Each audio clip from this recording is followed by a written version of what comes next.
man can be evil. God said that all of our hearts desperately seek to be evil from a youth. So, but how great is that evil? And so, like, again, and you look at Chicago, if everybody just, them niggas think that they tough, we could kill niggas too. That's kind of where it go from. We could kill too. You think that we can't kill more niggas than y'all could kill? It kind of is a competition.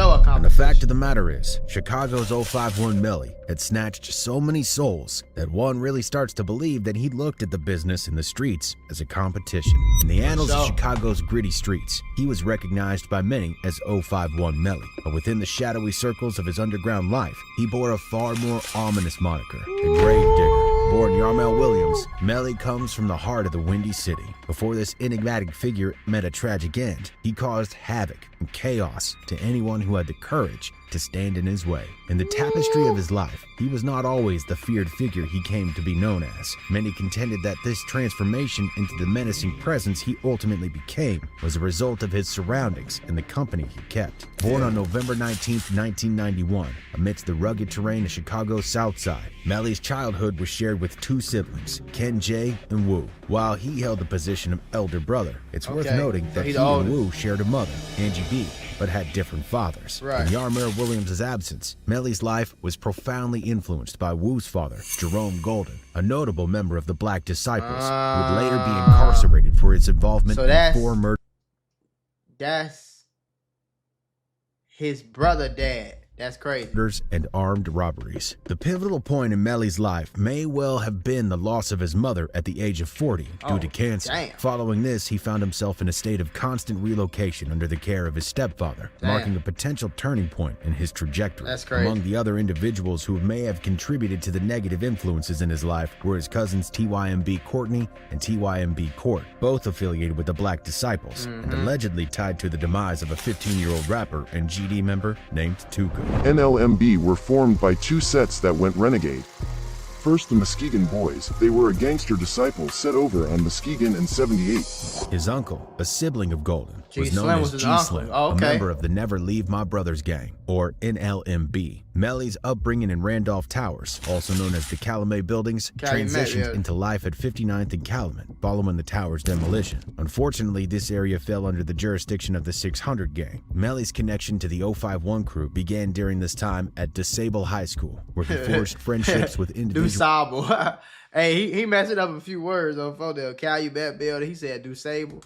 Associated with the Mickey Cobras. Additionally, he formed a close bond with a member of the 051 crew, known as 051 Zico. Tragically, Zico fell victim to a shooting in 2008, allegedly at the hands of a member of the Trigger Happy family, or THF crew, named The Key. For a young teenager like Melly, who had lost his mother and had a stepfather in prison, the loss of a friend to gang rivalry may have proven too much to bear. Lacking role models and coping mechanisms, Melly was drawn into the treacherous world of gang life. Remarkably, Melly joined the 051 crew, despite most of his family members' affiliations with BD or BD-related factions. Furthermore, the majority of 051's rivals had BD ties. Yet Melly's ability to straddle both worlds was facilitated by his extensive familial connections across the city. His charisma and adaptability led him to become a part of both the 051 crew and the Black Disciples.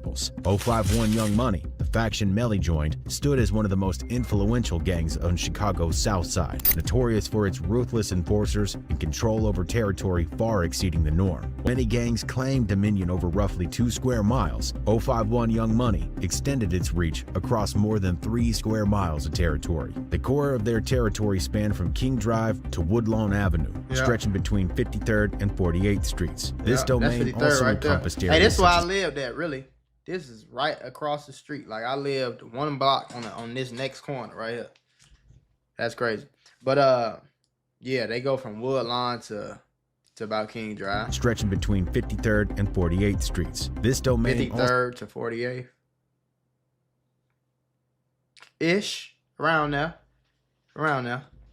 also encompassed areas such as Hyde Park, Kenwood, and Eastern Grand Crossing. Established around 2006-2007, 051 wasted no time in entering into a fierce feud with THF. THF, located between 45th and 46th Drexel and Woodlawn, boasted a cadre of experienced street veterans, rendering it one of Chicago's most feared gangs. The enmity between 051 and THF would soon escalate to become the city's most prominent and blood-soaked rivalry. It all began in skirmishes, both within and outside of schools, eventually escalating to the involvement of firearms, with the inevitable outcome being a body count. The first casualty of this feud was an 051 member, Carlos Meros, alias Los, who fell victim to a fatal shooting on March 13, 2008 at 4800 South Drexel Boulevard. Carlos, aged 20, was rushed to Northwest Memorial Hospital, but succumbed to multiple gunshot wounds. There was no turning back. The conflict would claim the lives of numerous young men. Despite performing well academically, Melly was inexorably drawn into the streets, intensifying his pursuit of 051's adversaries around 2010 to 2011. During this period, tensions between the rival factions reached a boiling point. In 2011, 051 exacted revenge on the deaths of Los and Zeko in 2008, claiming the lives of Quint and Tony, both affiliated with THF, through the actions of Montana from 051. The 600 crew also entered the fray, targeting an 051 member. Dthang, a member of 600, shot and killed T Streets, an 051 member. 3 months later, 051 retaliated. This marked the commencement of Melly's macabre killing spree, which commenced on February 2nd, 2012, when he and an associate named Kiddo embarked on a quest for vengeance following the death of their crew member. The victim in this tragic episode was a 20-year-old member of the 600 gang, known by his alias Rush, but born as Shaquille Rush. On that fateful day, Shaq found himself leaving a party on the 5900 block of South Calumet Avenue, accompanied by a girl. Little did they know that lurking nearby, within 600's territory, were none other than Melly and Kiddo. Oh, that's crazy. So they say Melly and Kiddo did that one?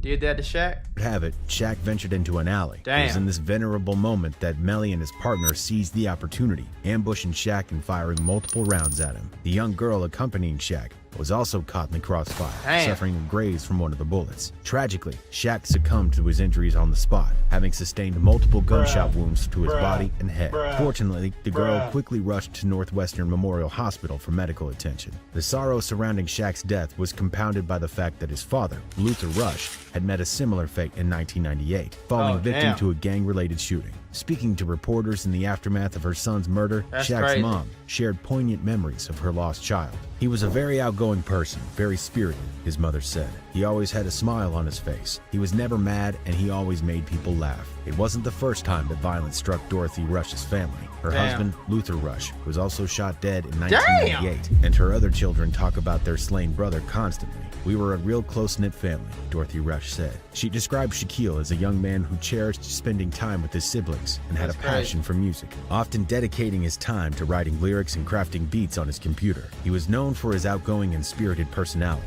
always sporting a warm smile and an ability to bring laughter to those around him. D'Amelio, a member of 051 and an opponent of Shaq, deemed him deserving of death in the ongoing feud with THF. This placed Melly square in the crosshairs of the 600 gang, considering the irony that, at the time, Melly resided within 600's heavily controlled territory. In a brazen display of bravado, he would even taunt 600 members on Twitter, openly acknowledging his presence in their domain and asserting that he moved through the area with impunity. This audacious attitude earned Melly a reputation for fearlessness, despite his ties to the BD and his family. I'm just sitting here thinking, like, it's crazy. Like, these people really, like, killing people. Like, it's just crazy when you really sit and think about it for a second.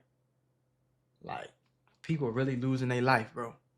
Like, that's crazy to me. Protection network. Over nothing. However, for real, but it's just crazy. Like, damn. They were unable to catch Melly off guard. In addition to his social media provocations, Melly shockingly confessed to Shaq's murder during an online dispute with a 600 member. Oh, Shaq was laying next to that garbage can smelling like one.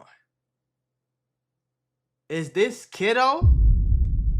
In a startling moment of self-incrimination, Melly? Melly posted on Twitter indicating that he was the one who caught Shaq in the alley with his gap. That's Melly. LOL. Who caught Shaq in the alley with his gal? LOL. Alright. Unguarded admission added another layer of complexity to an already tense and deadly gang rivalry. In the complex and perilous world of gang rivalries, revenge was a currency all its own. One such vendetta unfolded between the 600 gang and 051, stemming from the tragic death of Fathead, an 051 member. Seeking retribution, 051 set their sights on C-Day upon his release from jail, making him their primary target. Their plan involved luring C-Day into an ambush, disguising it as business meeting. Little did they know that Melly and two other 051 members lay in wait at the rendezvous point. As C-Day arrived, the trio sprang from their concealed position, intent on carrying out their sinister mission. Miraculously, C-Day managed to escape the onslaught, dodging a hail of bullets that missed their mark. He emerged from the encounter unscathed, fortunate to have eluded Melly's vengeful grasp. So can any motherfucker come through here like this or what? No. What you think, man? You think that crime rate half for nothing? Yet not everyone would be as fortunate. Amidst this vendetta, OTF Newski emerged as a notable figure in this perilous tale. Newski, renowned as Lil Durk's cousin, found himself caught in the crossfire as Melly sought vengeance for the loss of his friend and fellow gang member, Mark Campbell, known as Lil Mark. The roots of this feud trace back to the murder of Now, when Lil Mark died, like this around that time, boy, like it was hard. Like surviving in Chicago, whether you was in something or not, bro, was a full-time job, gang, like on bro grade. Like when I was probably like 8th grade, so what that was, 2012, 2013, 2014, right when I was in, like, man, boy, it was cracking, gang. And man, nigga, a 600 member implicated in Fathead's death. Mark, innocently waiting at a bus stop on the 300 block of East 51st Street, suddenly found himself the target of a van filled with members from O Block 600 and Folly Boys. Alerted by a fellow gang member, the van arrived at the scene where Twilla from THF and D-Rose from 600 unleashed a barrage of gunfire before speeding away. Tragically, Lil Mark was fatally struck in the head, succumbing to his injuries at the scene. They said, who did that? THF and D-Rose from 600 unleashed a barrage of gunfire before speeding away. Tragically, Lil Mark was fatally struck in the head, succumbing to his injuries at the scene. What further incensed 051 was the disrespectful videos and taunts that followed Lil Mark's killing. Lil Durk, along with 600, THF, and O Block members, embarked on a mocking what if that baby in her stomach ain't even Lil Mark's baby? She'll be fronting her shit. Campaign against Lil Mark and his late brother Tuka. Lil Durk's video on that bus stop, like, we put mocking you on the bus stop where Lil Mark had been slain heightened tensions, making him the primary target of Melly and 051. Hey, this bus stop right here though, this is a real famous place, yeah.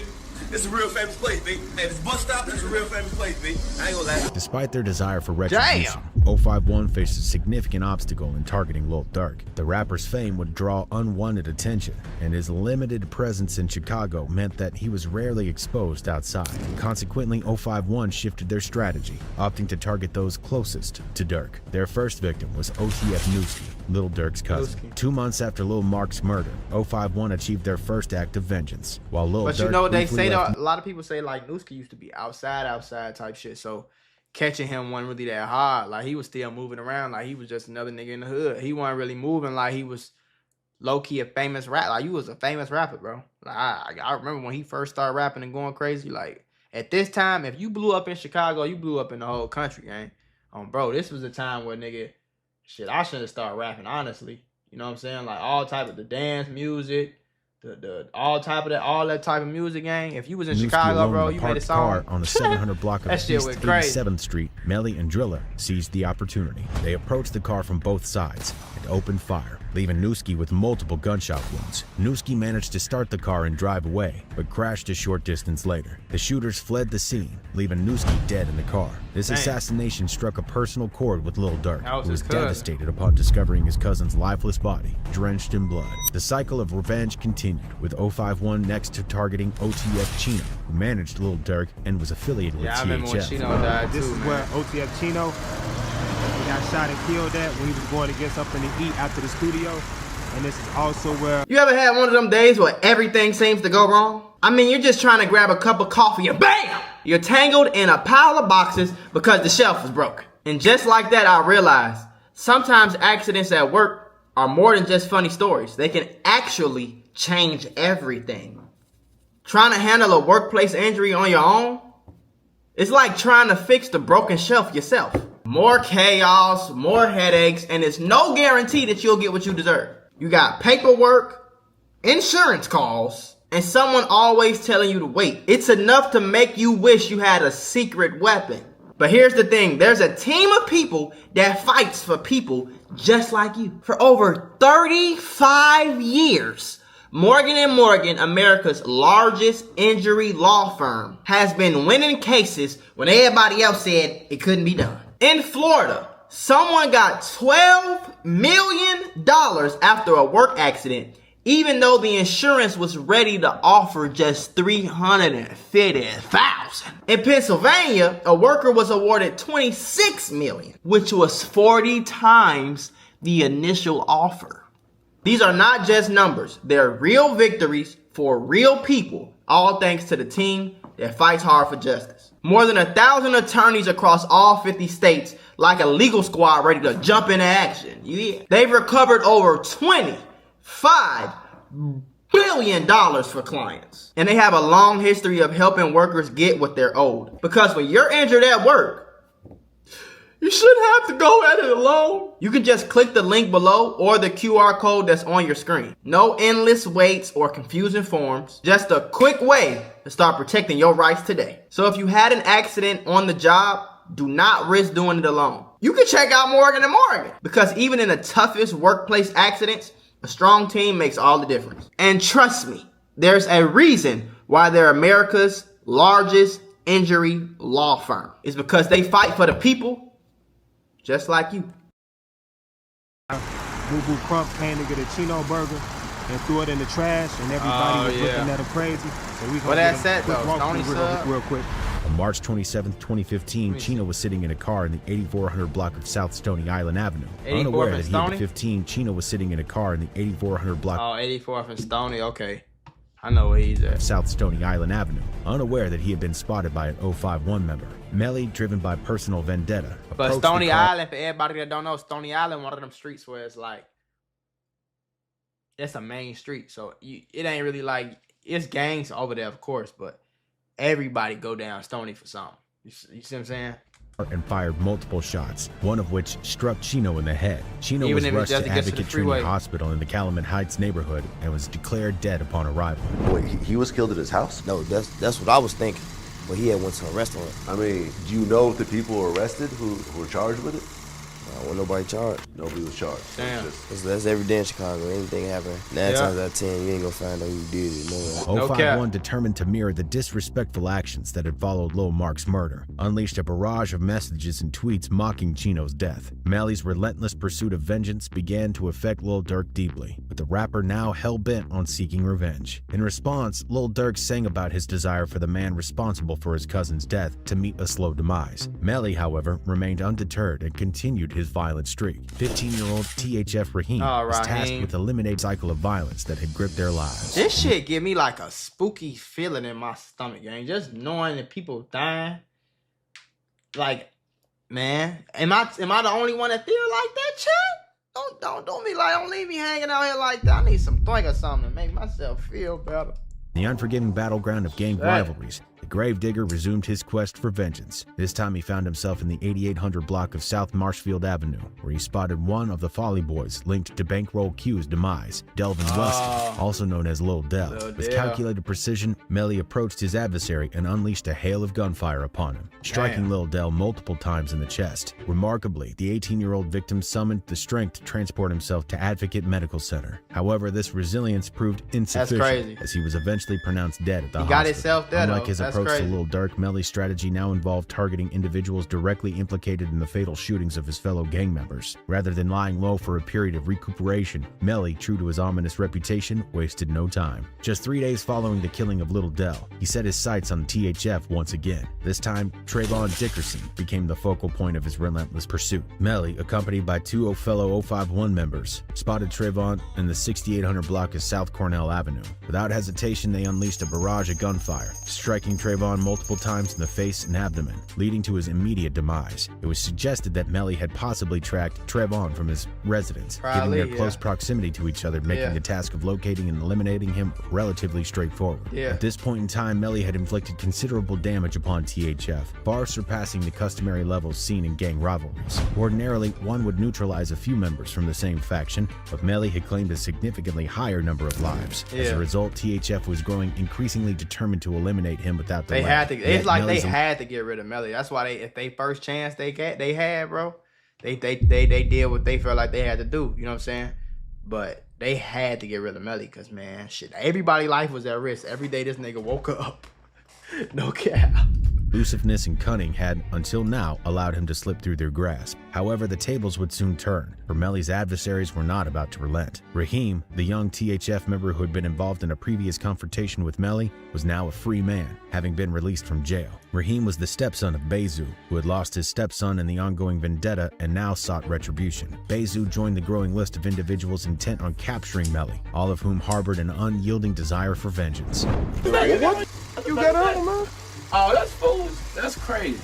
In early 2018, Melly and his friend Crump stood outside a gathering at the 6800 block of South Morgan Street. In a sinister turn of events, a car suspiciously slowed down near them. Without warning, Bezu and two other assailants opened fire on the unsuspecting duo. In less than a minute, the vehicle sped away, leaving behind a gruesome scene. Crump bore the brunt of the attack, sustaining 4 gunshot wounds, 2 in the torso and 2 in the arm. Melly, astonishingly, survived yet another attempt on his life, enduring 5 shots to his left arm and a grazing bullet wound to the head. Both victims were urgently transported to the University of Chicago Hospital, where Crump was tragically pronounced dead. Remarkably, Melly had once again emerged from a life-threatening situation with his life intact. His ability to evade capture and his tenacity in surviving multiple attempts on his life had left his adversaries, including Bezu, increasingly exasperated.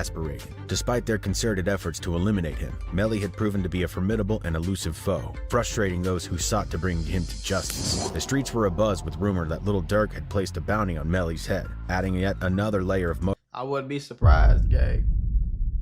I wouldn't be surprised if he did.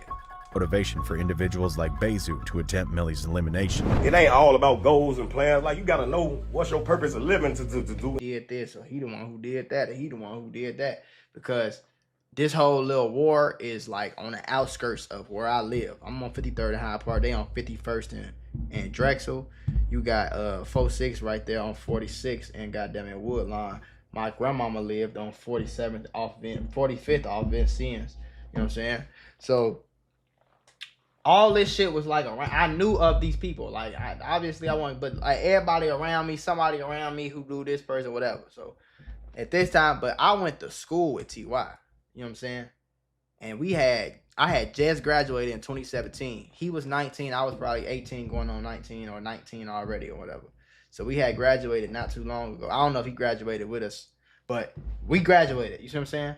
And then he died. And then immediately after he died, like just being outside was talking. And like they was like, you know, that was Melly too. Before Melly swiftly fled the scene, another life was claimed, and Melly's reputation as the gravedigger was solidified, and it seemed that everyone he targeted met a grim end. But Melly was far from finished. He was about to confront Lil Durk in OTF once more. As mentioned earlier, the death of Crump had reignited Melly's thirst for vengeance against Lil Durk and those close to him. With a renewed determination, Melly resolved the fact that his father, Luther,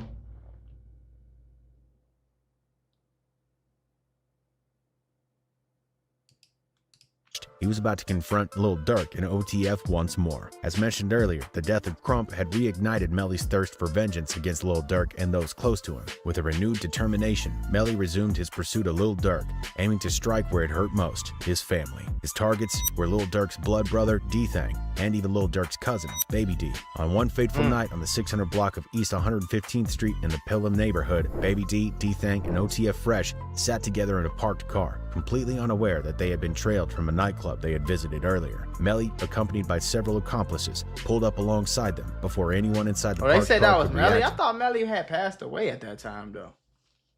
They said that was supposed to be Melly. 051. You might have some facts wrong. I don't know, shit. I don't know. Goddamn.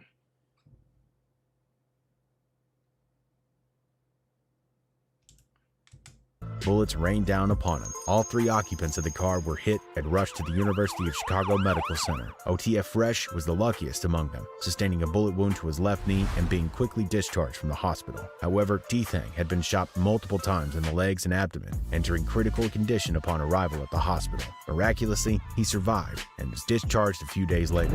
Well, Terrell, police say 3 men were shot inside that car right behind me there. One of them is in critical condition. Another is serious. And a 3rd man who was shot is not giving police any information on what may have led up to this. The car riddled with bullet holes coming to a stop near 111th Place and Cottage Grove, where it ended up in the middle of the street. Tragically, Baby D, 30 years old and known as Darnell Banks, suffered multiple gunshot wounds into his back and abdomen. He succumbed to his injuries while receiving medical treatment. The news of Baby D's death devastates Lil Durk, marking the second family member lost. I think Lil Durk said something about Baby D in song, as his brother fought for his life in the hospital. Melly's actions had crossed the line, and enough was enough. Several gangs, including THF, Lamron, and 600, were now actively searching for the gravedigger. While he remained elusive, there was a growing consensus that his day of reckoning would eventually arrive. As the saying goes, every dog has his day. Nate would tell Travis to capture the assailants on footage, as if they were cohorts in the assassination. On September 1st, 2019, Melly made a grave mistake by attending a house party located at 6107 St. Lawrence on Chicago's South Side, an area under the control of the Gyro City Gang. At the party, Melly encountered Nate, a member of Taekwon World.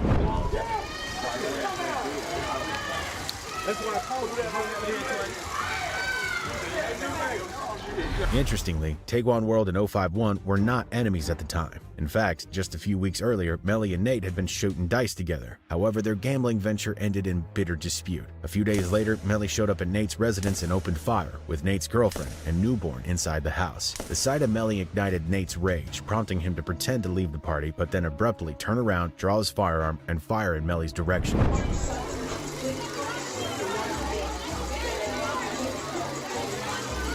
I remember this video going viral too. His aim was true, as Melly was struck in the chest, groin, and abdomen, falling lifeless on the spot. Melly met his demise in the same ruthless manner that he had claimed so many lives at his hands. 051 Melly's death resulted in the formation of the crazy thing about him is it didn't seem like if you watch a video of him, it don't even really seem like he would do that. You know what I'm saying? But he definitely, I don't think he couldn't have killed Durk brother Dthang, because I think Melly died in 2019, Dthang died in 2021. An alliance among 051, 757, and Geo Drive. Rumors circulated that Melly Way members patiently awaited Nate's release from prison to exact revenge for Melly's death, ensuring that the cycle of violence in the unforgiving streets of Chicago endured. In this harrowing story of the gravedigger, we've witnessed the relentless pursuit of vengeance, the tragic consequences of an unending cycle of violence, and the indomitable spirit of survival that defined Melly's story. The scars of this violent chapter in Chicago's history serve as a stark reminder of the price paid in the name of revenge. Like he said though, that shit gonna keep happening, folks. That's the toe up part, twin.